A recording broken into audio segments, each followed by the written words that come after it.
गजपति जिला पारालाखेमुंडी स्थित सरस्वती शिशु विद्या मंदिर रे ज्ञान और विज्ञान मेला अनुष्ठित हो जाएगी। एथिरे प्रायतः 200 रु अधिक छात्र छात्री निज निजर ज्ञान विज्ञान कला कौशल को देखापी आसवा बेले आम विशेषकर देखा समस्त प्रकार ज्ञान विज्ञान और पिलांकर जो ज्ञान रही आज ये मेला माध्यम से लोक देखा जो छात्र छात्री आसुँच अभिभावक आसुँच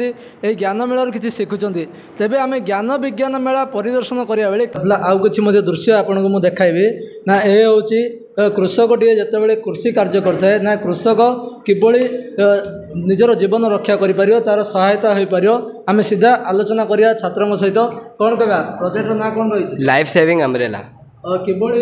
जीवन रक्षा कर कौन अरे कृषकर अनेक गुड़िक सापर जेपरिक यही छता को जब आम देखा यार सबुठ उपरे रही एक हैंडल साधारणतः कृषकर अभ्यास थाए साथी एक बाड़ी बा छता धरिक जाती तो छता धरिया सुविधा हबार आम उपरे छतार हैंडलटा उपरे रखुँ। कृषक केवल कृषकर कृषि हूँ एक चाकरी नुहे जहाँकि दिन में समाप्त हो कृषक को रातिर अनेक काम थाए से रातिर घर अंधार ये छटिया एलईडी लाइट ताकू किछि से रातिर होतिबा अंधार किछिटा मुक्ति दे पारिबो। ये छता को जब आम खोलिया यार तले लगी एक छोट फैन ये छोट फैन लगार उद्देश्य होचे जे कृषक आमको अनेक गुड़िया साहाय्य करता है तो से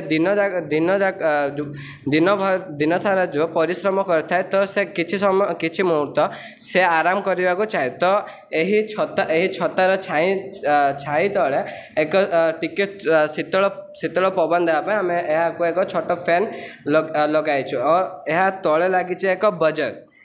ए बजर कार्य हो केवल ए छता फार्मर यूज करें ताहा नुहे यहाँ को आम अंध व्यक्ति यूज करें कारण ये बजर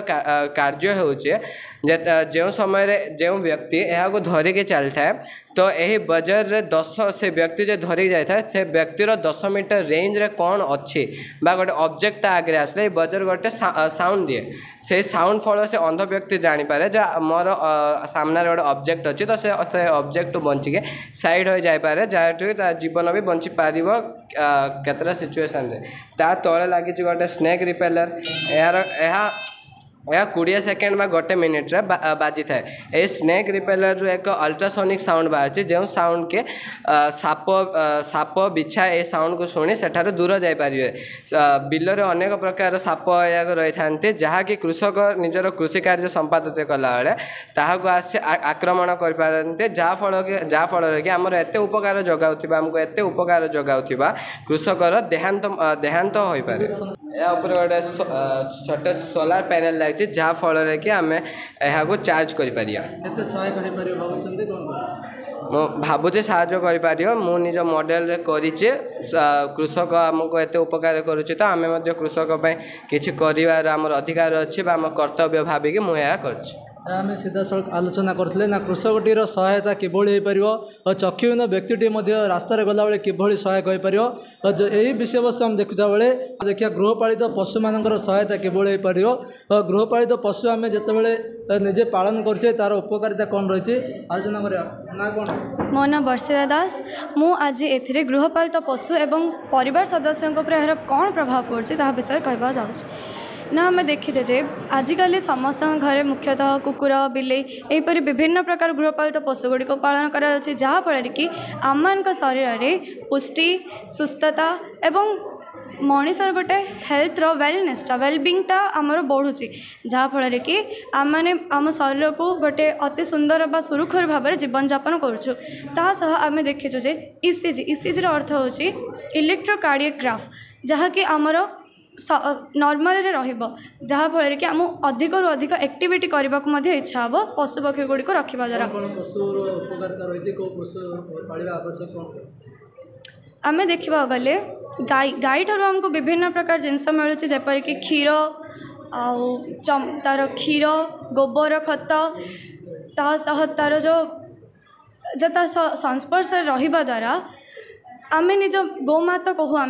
आम जपर निज माँ ठारू जी सुविधा पाई था गाई ठारू हम से सुविधा गुड़ी पाई था ପଢ଼ିବା ଦ୍ୱାରା ଲୋକ ଉପକାର ହୋଇଥାଏ କ'ଣ? ଏବେ ଆମେ କୁକୁର ଏବଂ ବିଲେଇକୁ ଦେଖିବା। ଯଦି କୁକୁର ଏବଂ ବିଲେଇକୁ ଦେଖିବା ତାହେଲେ ସେମାନଙ୍କୁ ଘରେ ପାଳିବା ଦ୍ୱାରା ନିଜ ଷ୍ଟାଟସ୍ ମେଣ୍ଟେନ୍ ପାଇଁ ତ ଆଜିକାଲି ଲୋକମାନେ କୁକୁର ବିଲେଇ ପାଳନ କରୁଛନ୍ତି। ତ ଯଦି ସେମାନଙ୍କୁ ଆମେ ଦେଖିବା ତାହେଲେ ସେଠାରେ ସେମାନଙ୍କଠାରେ ଥିବା ହ୍ୟାପି ହର୍ମୋନ୍ ଗୁଡ଼ିକ ଯେପରିକି ଏଣ୍ଡ୍ରୋଫିନ୍, ସିରୋଟୋନିନ୍, ଡୋପାମାଇନ୍ ଆମ ଦେହରେ ଅଧିକ ମାତ୍ରାରେ କ୍ଷରଣ ହୋଇଥାଏ, ଯାହାଫଳରେ କି ଆମେ ଅଧିକ ହ୍ୟାପିନେସ୍ ରହିଥାଉ। ତା ସହ କୁକୁରକୁ ଦେଖିବା, ଆମେ କୁକୁର ଯଦି ଦେଖିବା ତାହେଲେ ତା ଶରୀରରେ ଯେଉଁ ଅକ୍ସିଟୋସିନ୍, କୁକୁର ଯଦି ରହିବ ଘରେ ମୁଖ୍ୟତଃ ଗର୍ଭବତୀ ମହିଳା ଦେହରେ ଅକ୍ସିଟୋସିନ୍ ନାମକ ଗୋଟିଏ ହର୍ମୋନ୍ ଅଧିକ ମାତ୍ରାରେ କ୍ଷରଣ ହେବ, ଯାହାଫଳରେ କି ମା ଏବଂ ସନ୍ତାନ ମଧ୍ୟର ସମ୍ବନ୍ଧଟା ଭଲ ଥିବ। କେତେ ଖୁସି ଅଛି? ମୁଁ ବହୁତ ଖୁସି ଅଛି ମୁଁ ଏହି ଜ୍ଞାନ ବିଜ୍ଞାନ ମେଳାରେ ପାର୍ଟିସିପେଟ୍ କରିବା ହେତୁ। ଆମେ ସମସ୍ତ ଛାତ୍ର ଓ ଛାତ୍ରୀମାନଙ୍କ ସହିତ ସିଧାସଳଖ ଆଲୋଚନା କରିଥିଲେ। ପ୍ରଧାନ ଗୁରୁଜୀ ମଧ୍ୟ ଅଛନ୍ତି, ପଚାରି ବୁଝିବା ଏହି ବିଦ୍ୟାଳୟରେ କେତେ ଛାତ୍ରଛାତ୍ରୀ ଅଂଶଗ୍ରହଣ କରିଛନ୍ତି। ଆଜ୍ଞା ଆପଣ ପରିଚୟ? ମୁଁ ସରୋଜ କୁମାର ପଣ୍ଡା, ପ୍ରଧାନ ଆଚାର୍ଯ୍ୟ, ସରସ୍ୱତୀ ଶିଶୁ ବିଦ୍ୟା ମନ୍ଦିର, ପାରଳାଖେମୁଣ୍ଡି। କ'ଣ କହିବେ, କେତେ ପିଲା ଆଜି ଅଂଶଗ୍ରହଣ କରିଛନ୍ତି? ଆଜି ପ୍ରାୟ 200ରୁ ଉର୍ଦ୍ଧ୍ୱ ଭାଇ ଭଉଣୀମାନେ ବିଭିନ୍ନ ବିଜ୍ଞାନ ପ୍ରକଳ୍ପ ପ୍ରଦର୍ଶନୀରେ ଅଂଶଗ୍ରହଣ କରିଛନ୍ତି। ଆଉ ପିଲାମାନେ ବିଶେଷ ଉତ୍ସାହିତ ଅଛନ୍ତି। ପ୍ରାୟ 15ରୁ 20 ଦିନ ଧରି ଏହାର ପ୍ରସ୍ତୁତି ଚାଲିଥିଲା। ପିଲାମାନଙ୍କୁ ମଧ୍ୟ ଆମେ ବିଭିନ୍ନ ତା'ର ନୀତି ନିୟମ ଆଉ ଅନ୍ୟାନ୍ୟ ସବୁ ବିଷୟବସ୍ତୁ ଭଲ ଭାବେ ବୁଝାଇ ଦେଇଥିଲୁ। ଆଉ ତାରି ଅନୁସାରେ ପିଲାମାନେ ପ୍ରସ୍ତୁତ ହୋଇ ଆସିଛନ୍ତି। ଆଜି ସେମାନେ ତାଙ୍କ ପ୍ରକଳ୍ପ ପ୍ରଦର୍ଶନ କରୁଛନ୍ତି।